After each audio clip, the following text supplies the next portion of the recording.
Welcome to the Living Consciously TV show, coming to you live from our Denver, Colorado studios.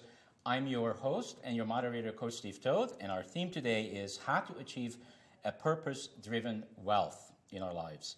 Let me introduce you to our guest cast, as well as our Financial Evolution cast and all of our members. Our guest cast today is Chris Crone. He is the founder and president of the Strongbrook Group, and he's being a little bit delayed on our I-25, and as soon as he gets here, we will interact with him as soon as possible. In the meantime, I'm going to continue to introduce Janet Cook. Janet Cook is with me right here in the studio. Hi, Janet. Hi, Steve. How you doing? I'm doing good, and she's part of our Financial Evolution cast as well, and she is coming to us from our backyard in Aurora, Colorado. Correct, and I didn't take I-25. Thank you.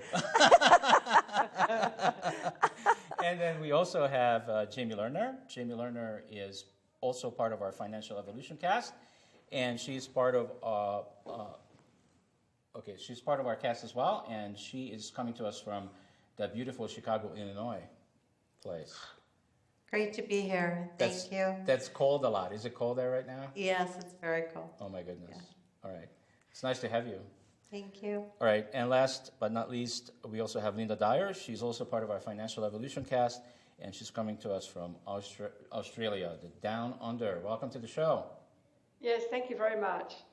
All right, awesome. So it's good to have you all. So the leading question goes out to whoever wants to answer this question, and the question is really about, last week we were talking about the high rate of divorce, which is about 54%, and about half of that is responsible.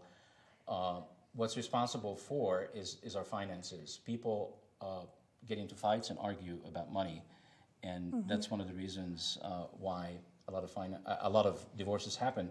In addition to that, it creates an incredible amount of stress. So why do you think that is? Why is it that we're having a really hard time handling this? You mean as far as people that are married and maybe a high divorce rate? From my own experience, I think it's because people, when they say wealth, they say, oh, it has to do with monetary piece. But it really doesn't. It's really the broader perspective. And there's many different areas, because wealth is your health, it's your spirituality, it's money-wise, it's your family life, it's relationships. It's a whole conglomerate of that. Yeah, I agree. It isn't just money. Nope. It's a lot of things.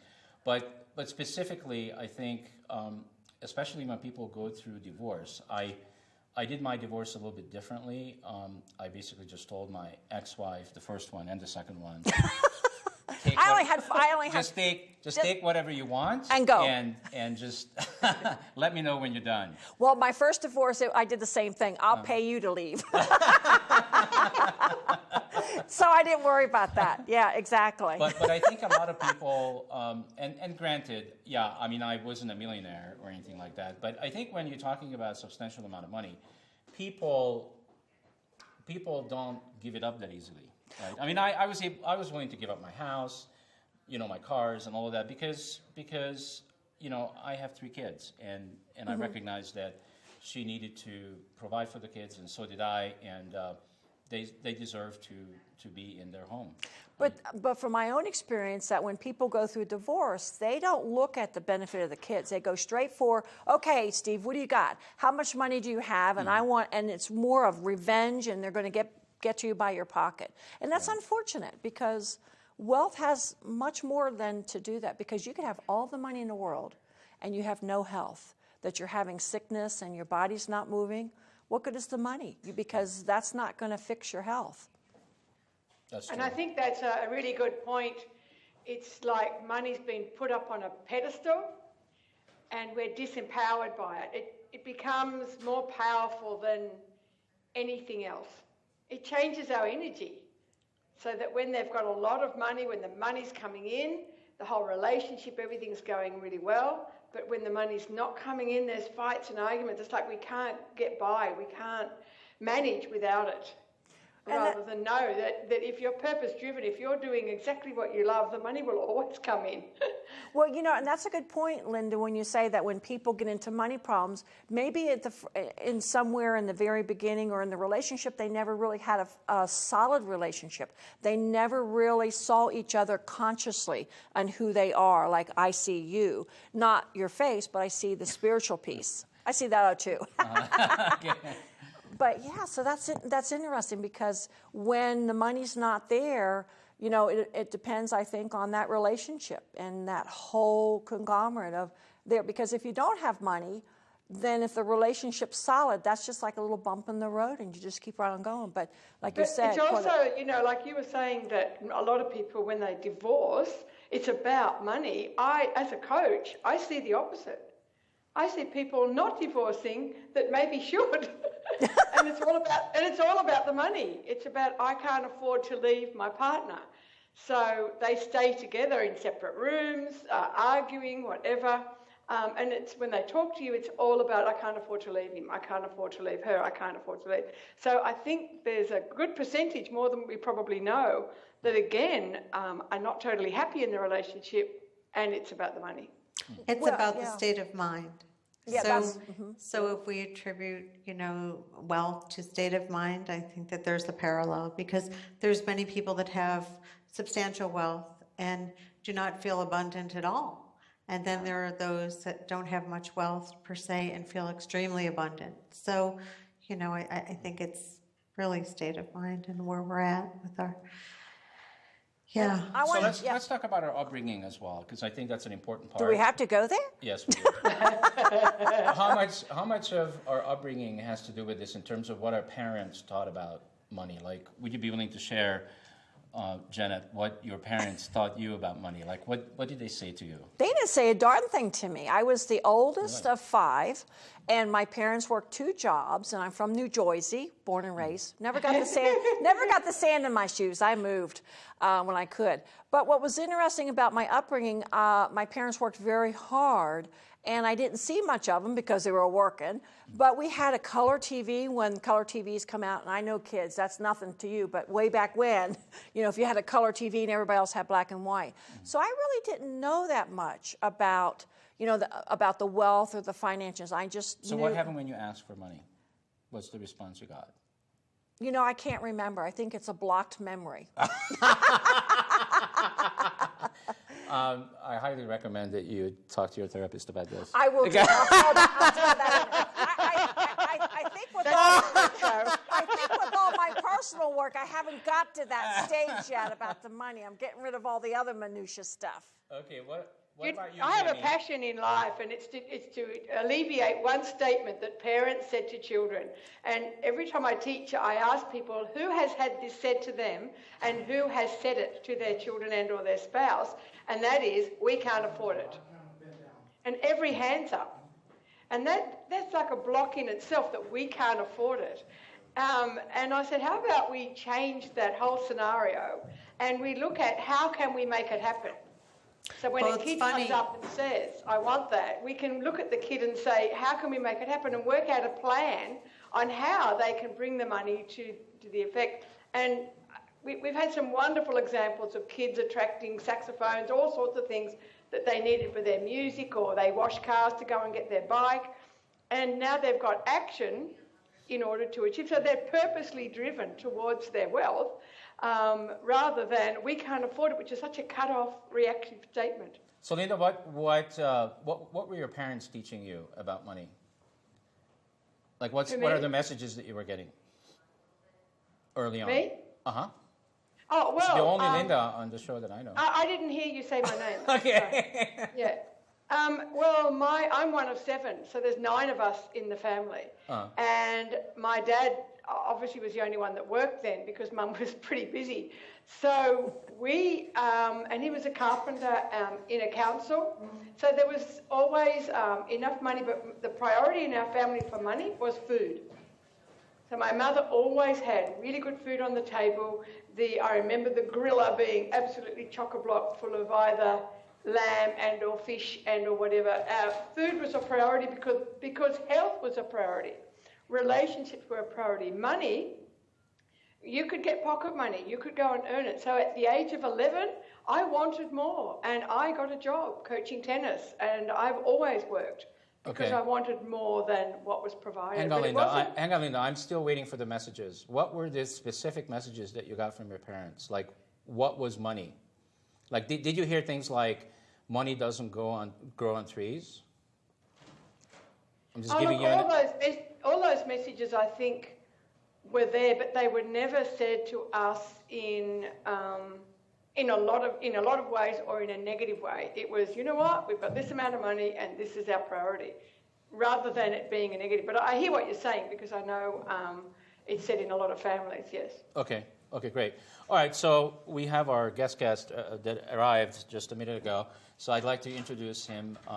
Welcome to the show, Chris. Chris Crone. Thank you, I appreciate it. Chris Crone is the founder and president of the Strongbrook Group, and we welcome you from the Tech Center. Thank you, I appreciate it. Yes. You had an interesting ride, I understand. Yes, we did. All right. All right, so great. So we started the show and we were talking about messages about money at a younger age, like when we were 8, 9, 10, 12. And so I'm going to mention mine, and then if you could share yours, that would be great. So mine was, I grew up in a communist country, and money basically had no value. The fact that I wanted to have a car someday was impossible. Like there was no sense even having the dream, because there's no way you could get to it. And so what I grew up with is that money basically has zero value. I can't ever get anything that I really want, including a pair of jeans. Wow. Wow. Did you know that when I was growing up, when I was a teenager, I wasn't going to stop until I got a pair of jeans. And it cost me that normally people paid an entire month. So let's say an average salary right now would be, let's say just $4,000. Back then, that's what I paid for my first pair of jeans. Wow. That you can buy here for $20. Yeah. Yeah. So what's yours? My parents fought a lot about money. And so I wouldn't say that money actually had a negative value. I would say that it had a neutral value. Money actually had a very negative value because there was never enough of it. And my mom would say things like, you never take me anywhere, and we don't go on vacation. And so there was always this stigma that there was never enough, and that it was something that you fight about. And so I think that was a big part of growing up, what I learned about money and what I kind of came into it with, which is there's never going to be enough. You're always going to be behind. And money's a good reason for fighting. Yeah, interesting. We also mentioned that the divorce rate is like 54% in the U.S., and at least half of that is what's responsible for it is the issues with money. Yeah. That people. Can I tell mine? Oh, yes, of course. I would like to. I am the contrast here because I was brought up with the idea that, like more what Linda was talking about, where anything's possible and there's always a way, and there's a tremendous amount of abundance, and we are to share it with everyone. And we brought everyone into our home and helped everyone in every way possible, and there was never a way that we couldn't figure out how to do what we wanted to do for ourselves or for someone else. And so that was a very abundant state of mind that our parents had and extended to all of our children. So. I would love to have that mindset for the entire planet. But that's the exception. You're the minority. Yeah, you are the minority, it's Jamie. important to know that there are people living and breathing that have had that kind of experience growing up, because, we do exist. So. Yeah. So what I also know is that in divorce court, there's a lot of fights about real estate. And since you're in the real estate business, right. There's a lot of people that own, 8, 9, 10, 20 properties, whatever. And so there's a lot of that fighting going on. So I would like to explore, because the show is really about financial evolution. Yeah. And what I would like to explore is what's possible from a conscious evolution, kind of an era that we're building. What's possible really for people, and what does it take to be successful? Well, I really like what Jamie was saying, because before you can really call wealth into really physical creation, before you can make it, you need a mindset that can support it. And Jamie was sharing a little bit what that was like. You know, with everything I've learned about wealth and achieving that at a young age, one of the things that I did a couple of summers ago with my daughter, which I don't share with a lot of people because they think I'm crazy, but I went into my backyard and I filled up one of the little kiddie pools, and I filled it with water, and I threw $10,000 in it. And my daughter and I took a money bath. And we were talking about how money is good and money is beautiful. I wanted to assign a different value to money. And we walked around and we were doing these mantras. And I said, hey, with money we can do good things. Repeat after me. With money we can serve people. With money we can love people. With money we can help people. And she had this blast of just playing in the money. And I have to tell you that after the fact, putting the money in the drying machine just to dry it out brings a new context to money laundering. And I'll have to tell you that trying to re-wad that up was difficult because it got pretty wrinkly. But my daughter never forgot that. She'd say, hey, Dad, can we go take a bath with money again? You know, with money, we can do good things. And she remembers these phrases that consciously I'm trying to put there in her brain to give her a different money consciousness, because money is neutral. We assign a value to it. We just made it up. Yeah. Mm-hmm. Yeah, we just made it up. And whatever value we associate with it is whatever we believed in or still believe in. So imagine trying... It has actually no value. Well, imagine this then. It's just a piece of paper. Imagine trying to create wealth. Imagine trying to call it into creation. Imagine trying to bring prosperity and abundance into your life, but in the back of your head you have all of this programming that says money is bad, the money is the root of evil. Money creates fighting and difficulty, and money's just bad. Unfortunately, rich people are bad. Oh, rich people are... Yeah. They're not rich, they're filthy rich. Yes. You know? And so, yeah, I mean, we've got, that's a pretty normal thing that we have in our society. And so I think that we have to start by going out on that step of faith and taking the leap of courage to actually create a healthy relationship with money, so then you can actually manifest it in reality. Yeah, awesome. By the way, since we have lots of people out there in the studio, anybody that would like to ask any of us a question, there's the mic. Don't be shy. Don't be shy. Don't be shy. We're extremely friendly people. Well, I was going to tag on what Chris was saying about the not the perception, but the mantra of having money. One of the things that I found in my own experience is that what stops some of us to go forward with anything that we want to pour our life into is a limiting core belief. And until you kind of really address that, and we only have, I don't think it's just one, we have many of them, but until we get over that piece, there's always that fear of that stopping, of moving us forward into, because like you said, I like money, but then if I have that core limiting belief, it's more of a struggle. Yeah, and great. If you could just mention your first name and then just go ahead with the question. Sure. My name is Steven. And my question is when you grow up with that other mindset, the one that you can't and it's hard, and gosh, money just is really difficult to create in your life. What do you think, what are the main steps that someone can take to start to change that mindset, to get from where, for someone like me who was raised for a long time in that whole world and that reality, how do you get out of there? Very good question. Can I answer that? Yeah. that's Linda. When I was doing this project down in Melbourne, Victoria, in Australia here, and I had an idea that I was to come back and ask the people what they did with the information I gave them. And this is what I said to them, why don't you draw a circle?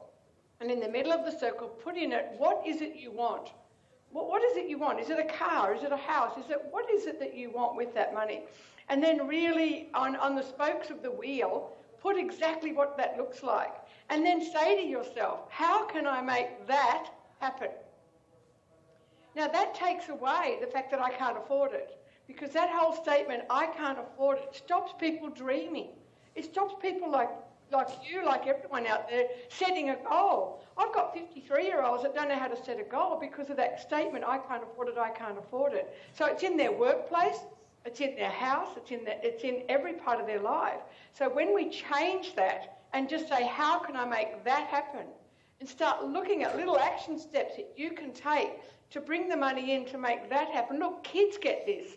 And so as adults, we've got to get it too. Because kids can go and create that saxophone or that little bike or whatever they want, because they can wash a car or do something. They learn very quickly how to change it. It's just that our statement to them is so common and so often that it shuts off their ability to set a goal. Yeah. So let me just add something to that, and then you go ahead, Chris. So for me, it begins with an awareness. Until we have an awareness that whatever it is that we're believing is not even ours, and that we're ready to create our own beliefs about whatever it is that we're going to create, until then, nothing really changes. And I think that begins usually, and I'm trying to figure this out for myself and for people that I'd like to help, is usually what helps is I call it the universe is 2x4. Something major has to happen, like we have to be hit by a car, and our life has to be in danger, or Health. or something happens with our health, or we go through a risk. divorce. Yeah. Some major life event has to happen in order for us to wake up. But, sometimes we could just ask ourselves the question, a simple curiosity Yes. about who we are, and ask ourselves, does this belief have anything to do with our now? And is it our belief, or is it a belief of a family of origin that we've taken on? And right then and there, the question opens up the door. Yeah. Just to become curious. Yes, and I call that being open, the willingness to be open. Yeah, absolutely. And, there's also, when you say awareness, I think consciousness, because, Stephen that came up and he asked this question, he came up with these beliefs from his parents that just got passed on to him, and it was relatively unconscious. I mean, a child's mind... Well, and he took it on. He took it on. And a child's mind and adult's mind, when we're not in a very conscious mode, we're not the gatekeepers of our mind in that moment. We'll let almost anything pass through, and it's amazing the ridiculous beliefs that we'll accept. All I need to do is hear it in passing, and if I'm not aware, I might even take it upon myself. So here's the really great thing. My belief is that conscious creation is so much more powerful than unconscious creation. And what that means is that if unconsciously I get all these subconscious thoughts that come on and then I take them upon myself and make them a part of my belief system, well, conscious thought is so powerful. You may have a lifetime of recording these limiting beliefs, but in a moment you can shatter them with a conscious effort to create the beliefs that you want to have. So when Stephen says, well, how do you go about doing that? One of the things that I practice with my children, one of the things I practice with my family in my own life, is I'll sit down and I'll say, well, what beliefs do I want to hold as my truth? And this belief, money is bad, I ask myself, is that serving? And if it's not serving me, then I think, well, what would the belief be that would serve me? Money is good. Well, shoot, if money's good, that can serve me way more. I can attract more of it in my life. I create a better relationship with it. You know what I'm going to do? I'm going to consciously repeat, money is good. And I'm going to repeat it till I believe it. And all of a sudden, money becomes good for me. And that consciousness has really overpowered this unconscious programming. And that reprogramming process, for me is, well, how do I come into a great relationship with money so that I can actually have some of it? I'd like to connect it in a different way. Not because, I love the way you described it, but let me try it a different way. Because some people may not hear that, because how you described it, it sounds really good. And it's that easy. And it's that easy. And it's that easy. But people will go and say, and when I say people, it's people's ego will go and say, Oh. I know better.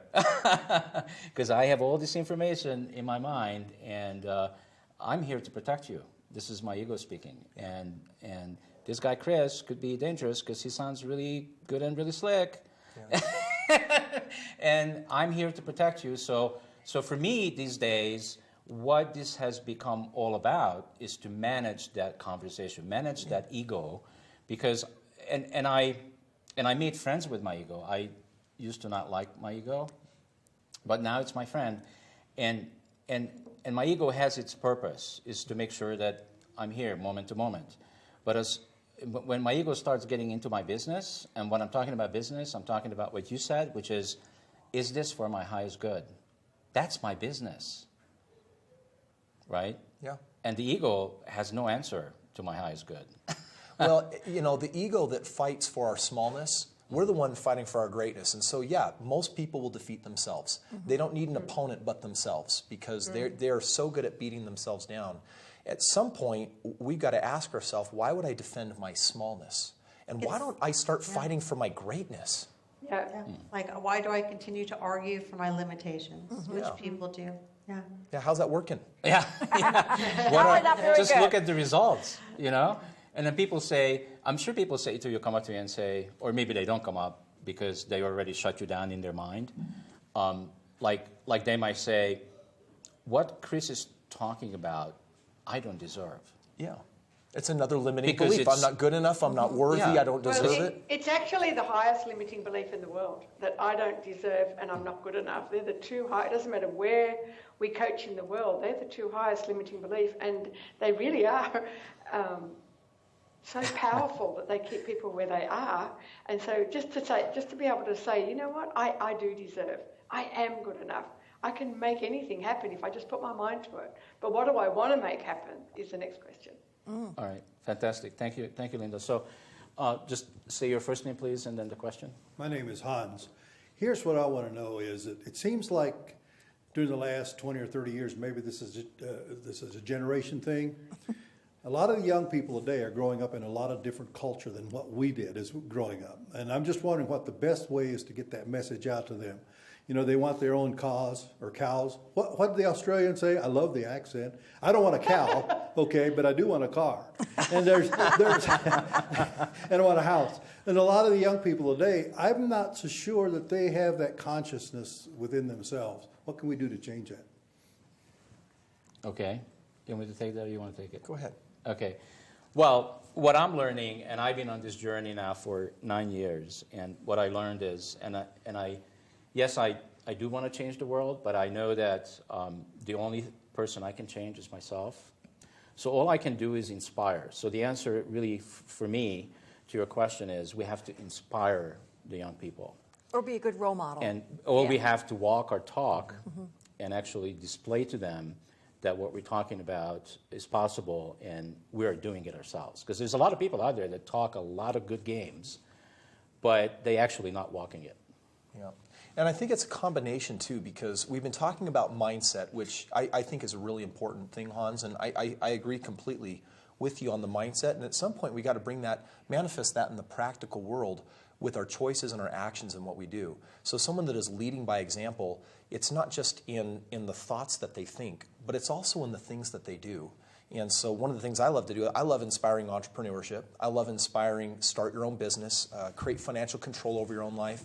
I love real estate investing. I love creating wealth. I retired when I was 26, just 1 year out of college, and that was a really awkward thing because I had a lot of family. You know, they'd walk into my large house, or they'd see Chris doesn't work anymore, but he's traveling around the world somewhere, and they'd look at me just kind of strange, like, what are you doing? And I started pushing all their buttons about finances.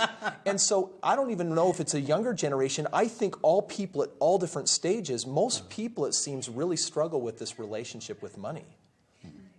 Well, the other piece is they may be looking at you funny being retired so young and say, what is he doing on the side? Maybe illegal, you know, because I'm that's doing drugs. What? Yeah. not a good thing. Right. Not good. So how did you? So Chris, let's share with the viewers. How did you create this incredible success with your company? Because I think you have 200 people working with you. I've got a couple hundred people on my real estate power team, and I've helped a couple thousand people around the country do real estate. You know, at the end of the day, my belief is that if you want to produce a purpose-driven wealth, then you need to be acting in your purpose. Real estate, I've found, is one of those games where real estate has created more successful people in this country than just about anything. And yet, most people go into real estate for the wrong reason. It's not their purpose. In fact, they're doing real estate just for the money. And so what they do is they prostitute themselves because they do things they don't like doing in exchange for money. And that's always a great formula for failure. And so, you know, instead, my philosophy in, for example, real estate is if you want to have it done right, then have people that have the passion for it doing it. And that's really a pattern, and it's a lesson for life in general, which is you look at the people that succeed financially. Look at Bill Gates. that guy is in his bliss. You look at where Steve Jobs was. You look at Michael Jordan. Can you see Michael Jordan pushing a lawnmower? That guy was there to raise the bar and raise the game in the NBA, and people loved watching him set new records. Every person has unique gifts and talents and purposes. Or Trump. I can't see Trump pushing them. You can't say Trump. No comment. That's where he passes. The lawnmower. And so, What would he do with his hair? I don't know. But, you find what you're good at and you do it. My real estate business is recognizing most people can't do it successfully. They won't commit the tens of thousands of hours. And so the pattern is, well, let the experts help you create successful retirement financially, and you take the money and you live your passion, because your passion produces your bliss. And your bliss is your fulfillment. And by the way, what else could a person want in life than to be fulfilled? So I think what I also heard there is that you're saying that a lot of people go into real estate because they think it's a good idea, because that's what they heard. Somebody said it was a good idea. Yeah. Or make you a lot of money. Yeah, Or the maybe a lot of money. telemarketers, or the commercials. Yes, Yeah, all that exactly. stuff. Mm-hmm. And then they go do it, and of course you can't be successful if you don't know.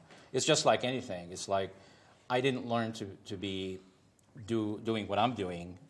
It didn't happen overnight. I put 10 years into it. So I'm sure it's true for you, is that although, I don't know, I have trouble with the numbers because how young you are. So how did you do this? Honestly, for me, here's what I found. When we're living in our passion, then I believe we get access to divine mind. I believe we get access to inspiration, and if we'll listen to the intuition, if we listen to that inner voice, it can pave a path of gold for you. And my experience is that one of the great ways to produce financial health is to do the things you love. Some people do what they love and they don't make a lot of money, but they're in their bliss and they're happy and they don't care. And there are other people that do what they love and they get very handsomely rewarded. But both people, guess what? They're equal in one way. They're fulfilled. For me to do what I've done in real estate really comes down to a whole team of people, because I work with amazing people. But I was the conduit that gathered all these people, and that was my gift. My gift was to see a niche and a need in the marketplace and to surround myself with all the right people. And yes, in a very short period of time, it produced an explosion of wealth and has for thousands of other people. And that comes from following that bliss and following that purpose. And where do you get the energy? Well, and the He's inspiration? Well, when you say where does that inspiration come from, do you mind? Can I be a little personal here? Of course. Okay. Please. It's I beat everybody up usually to do that. This is normally something. This is normally something that I would censor and probably not share, but it just feels like the right thing in this moment.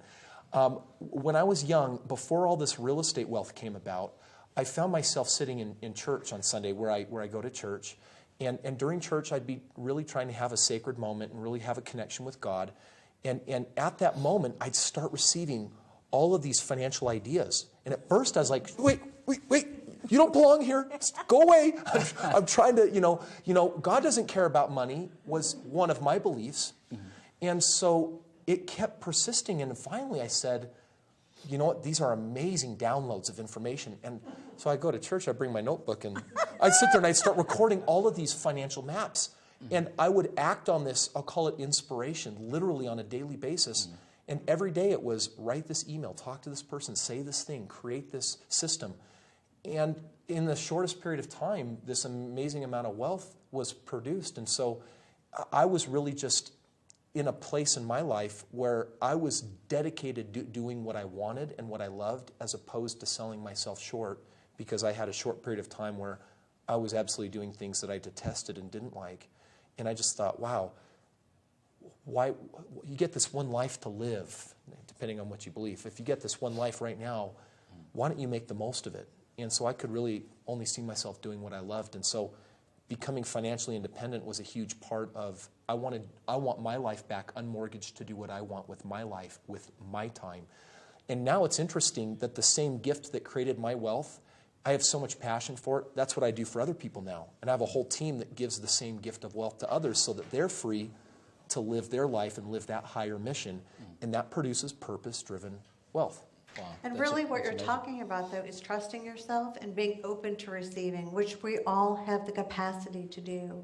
So to find that place, church, wherever it is, where you feel you're the most open, and trust and then open to receive, because you will receive the messages. We all get the messages. It's just a matter of if we choose to receive them and then choose what we're going to do with them. But I totally agree with that, because you can't listen and you can't hear that inspiration. You can't hear that. You can't see that higher mission. You can't see that purpose if you're not listening.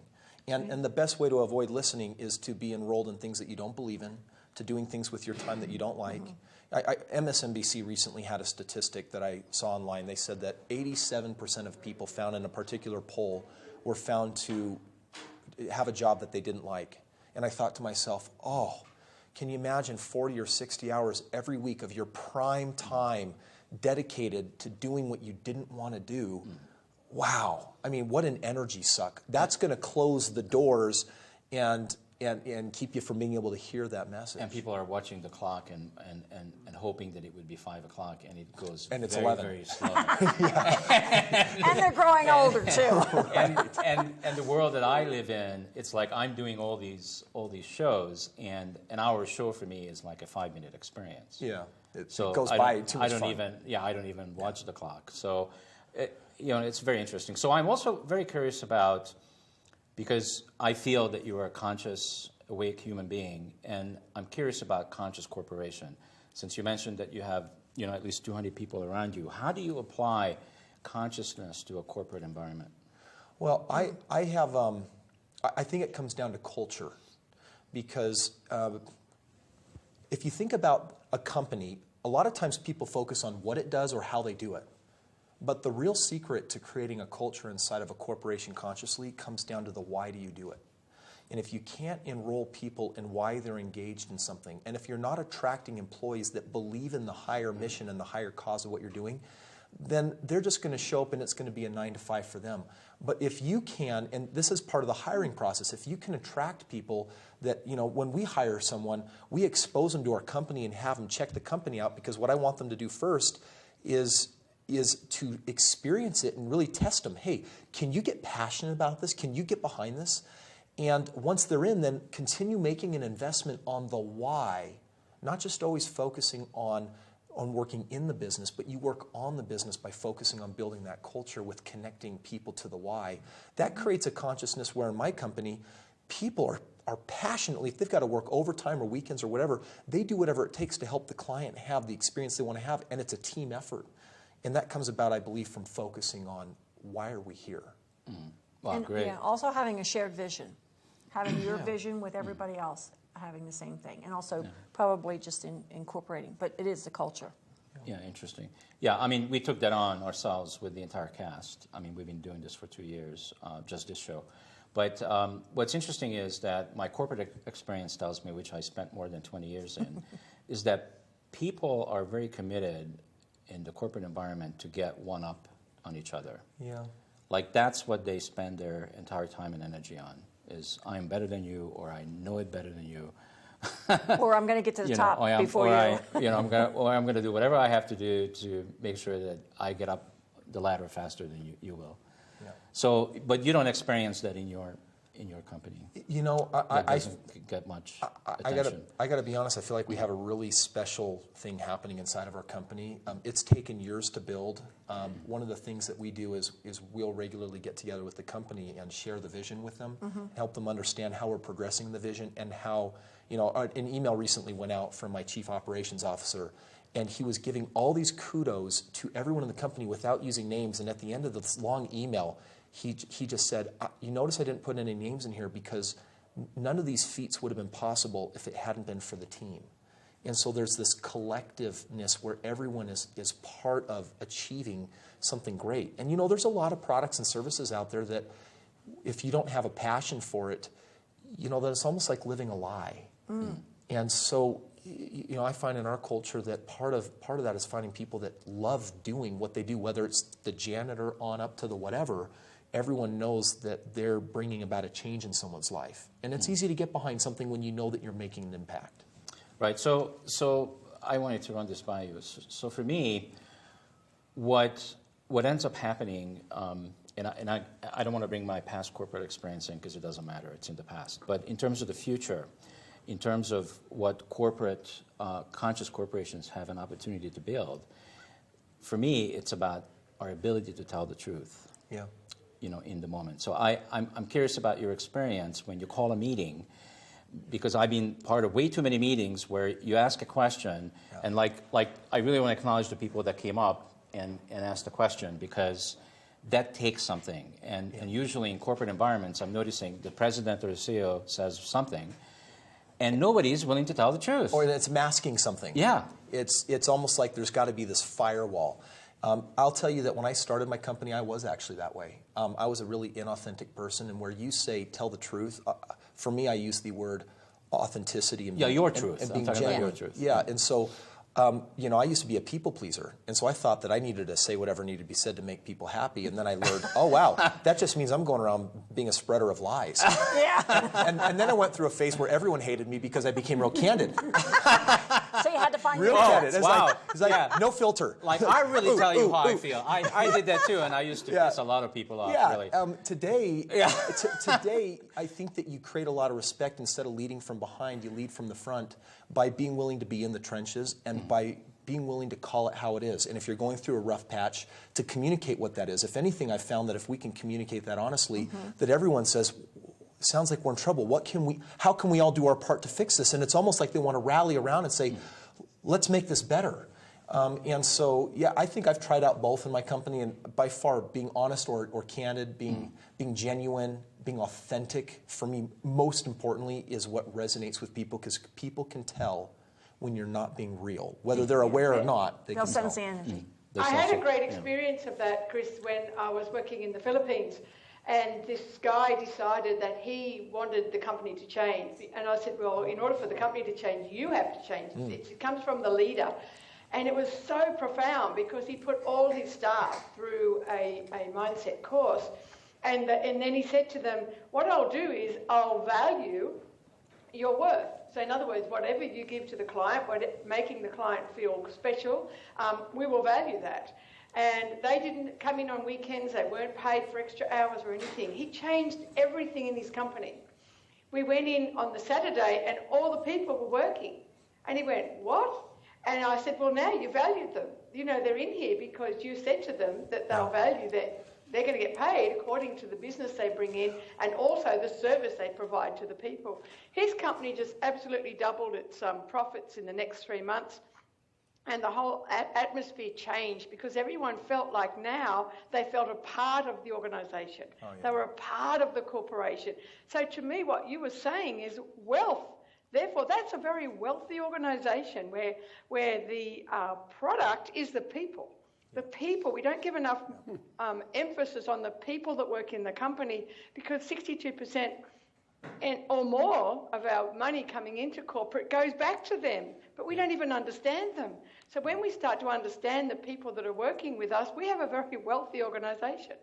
Yeah, excellent, thank you. So we're going to take our last question. If you could tell your first name for us. My name is Peter, and what I'm hearing here is a theme of competitive capitalism versus cooperative capitalism. Would you all feel that there is a growing consciousness in general in the U.S. or in the world of movement towards cooperative capitalism? Yes. Next question. Jamie. That was too simple. Yes. Jamie from Chicago. Okay. By the way, the other lady that was speaking, she is from Australia. I don't know if you guys had a chance to know where everybody's from, but yes, absolutely. And the reason why, for me, is because as you're noticing, everything else, the old system is breaking down. So I just want to comment on that, because when I started my company, I have this real estate investment company, and I had noticed that there was this real estate education industry where every year billions of dollars go into an industry where people are buying real estate education, but what they think they're getting is real estate training that will guarantee success. And I worked 4.5 years in that industry when I was in college, and my take-home message after 4.5 years was there's a massive inauthenticity. It looks like real estate, but it's a marketing game. And so once I found that out, when I put my company together, I said, wow, what people really want, what they genuinely, authentically want, is to actually succeed in real estate, not get taught. Who cares about your book knowledge? Can you actually bring it to something practical and apply it? And so we created a company that actually is solving. So when we talk about the answer to that question there, yes, our company, I believe we're having the success we are because when we genuinely care about people and want to give them the result that they're coming in for, it creates a total different long-term relationship with the client. When they feel that you care, they want to show up, they want to do their part, and all of a sudden much more business is being transacted. And so I think that in the old economy, a lot of what died, which I think is a good thing, is a lot of inauthentic business, a lot of business that catered to unconsciousness. And today people are smarter. They want something more real. And I think that if people can find a way to give them that real and tie it to passion, have a deep why, that it can have a huge impact on this economy and really raise all the ships. Sounds fantastic. So we're kind of running towards the end of the show here. So why don't we talk a little bit about some of the tools that are available from your perspective that would help people, getting to their wealth. And I'm not just talking about. I think if once we get it down in terms of how do we get wealthy financially, that the same tools will work in anything else. Yeah, One of the tools that I would suggest is that right now we have a lot of people in this country financially failing, and it's because they're unconsciously engaged in society's broken financial program, and they haven't questioned the program. It just keeps failing for them every day. We put our money in these weird types of financial accounts. We sometimes call them 401ks and IRAs, and no matter how much we spend a lifetime putting money into them, we no matter what know that at retirement, the stock market, at retirement, it's not going to be enough. So one of the tools that I would suggest is as opposed to putting your financial life in someone else's hands, take financial control of your life. Commit to becoming more financially educated and intelligent, and make choices that has your money at its best interest, because you can produce a lot more of it. You can grow a lot more of it. I say find systems that are proven, find systems that are passive, find systems that work, find systems that support your passion. And one of my big loves is real estate. A lot of people don't have a passion for real estate the way I do, but that's why I do it for them. That's one of those areas where we give them a fish instead of teaching them how to fish. I want them to learn how to fish in the pond of passion where they're passionate. And so real estate, I think, is a very, very valid vehicle for creating wealth, especially if you understand what's happening in this economy. But mostly just even that conscious tool of, is what I'm doing working? And if it's not, then don't wake up the next day and do the same thing again. Do something different. Yeah, that's awesome. All right, so maybe we could, in the last couple of minutes, just spend some time on how is your business different? Because there's a lot of other companies like yours that I have heard of. I actually done a show, a radio show on KHOW for a company like yours, believe it or not. It's an real estate investment firm. And how are you different than a lot of the competition that's out there? Well, our main focus and belief is in doing what's called a game plan. It's how do you take your assets on where you're at today and in 5 or 10 years get to a basic retirement. For us, normally we consider that a basic 6-figure residual income. And what we do is we help people take 401ks or IRAs, avoid tax and penalties often, and figure out how to take assets that aren't producing and put it into assets that are producing. And fortunately, in this kind of economy, there's opportunities to, the real estate opportunities right now in the markets that we invest in and take people to, it's strange because it almost creates what feels like overnight success. And yet it's the safer options. And so one of the big differences, we're not an education company alone. We're not a wholesaling company. We have a belief that if our clients are going to succeed in this, then it needs to be done by professionals. And so if you want something done right, try on for a moment not doing it yourself. Try finding an expert. What a concept. Whatever happened to that concept? I think one of the things that's happening in this country is this do-it-yourself thing. The solo journey of finance. It's so backfiring. It's not even funny. Well, I meet people all day long in real estate that there's this lie that's spread that real estate is easy, and then they jump in. Oh. And this weekend I met with a dozen or so people that have been just spanked by real estate in the last 5 years. And all of a sudden it's, wow, you don't enjoy it, you don't like it, and you're losing money. But all of a sudden they shift to working with an expert, and now they're making way more money, the risk has gone down, and it's working. And so, for me, I value my time. And so I personally refuse to spend my time doing anything unless I have my passion in alignment there. If I don't have my passion there, then I systematize it and I outsource it. and that way I get to spend my life doing what I love. It's important too, though, that we give people permission to find the people, the experts that resonate with us. Amen. Before we delegate. Yeah. Because I think that is the problem, that we've delegated to people that maybe haven't even resonated with us. Yeah. How do we do that, by the way? Well, since you're bringing it up? I mean, that's really simple. I mean, Jamie's bringing up an excellent point. One of the things I love about Jamie always goes back to connection and what you feel and intuition. Yeah. But one of my secrets in business that I don't share with many people, this head is a tool for processing information, but I make my decisions off of intuition. So, for example, if something logically makes sense and intuitively doesn't feel good, I'll never engage in it.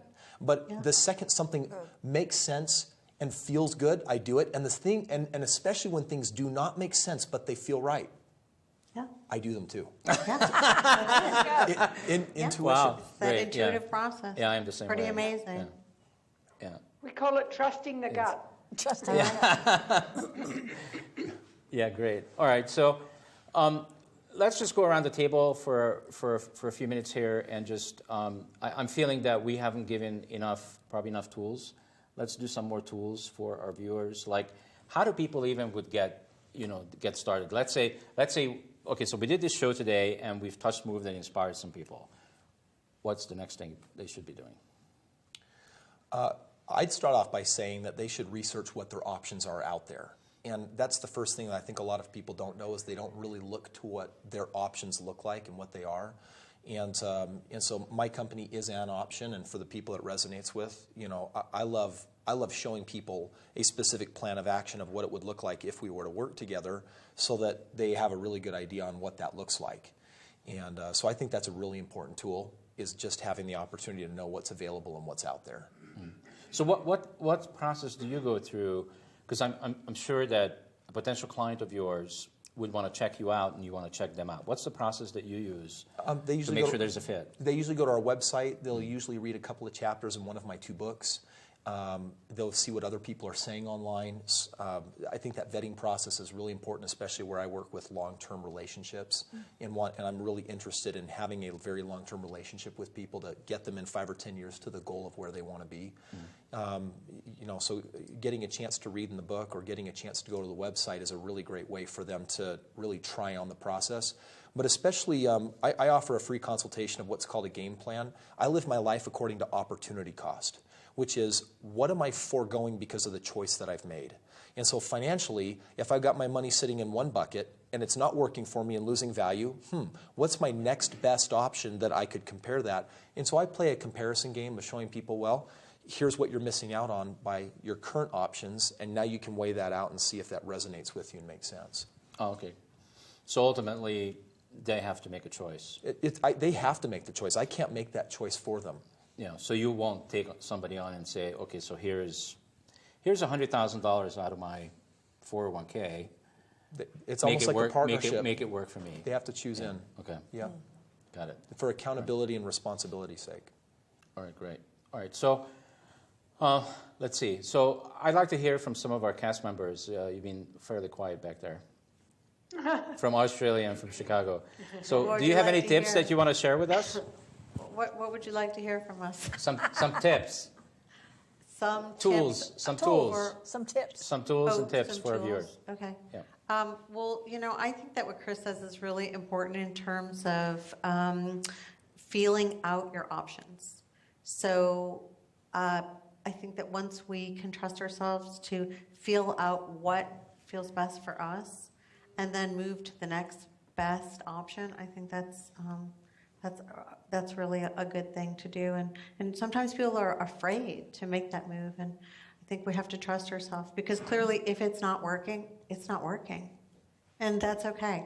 There will be something else that is working. So trust yourself to know that there is the next best step for you. Awesome. What about you, Linda? For me, it's about, my biggest lesson was learning to stop to hear the messages. So the messages are always coming. As Chris was saying, he goes to church and the messages were coming. They come to all of us. They don't just go to Chris in church.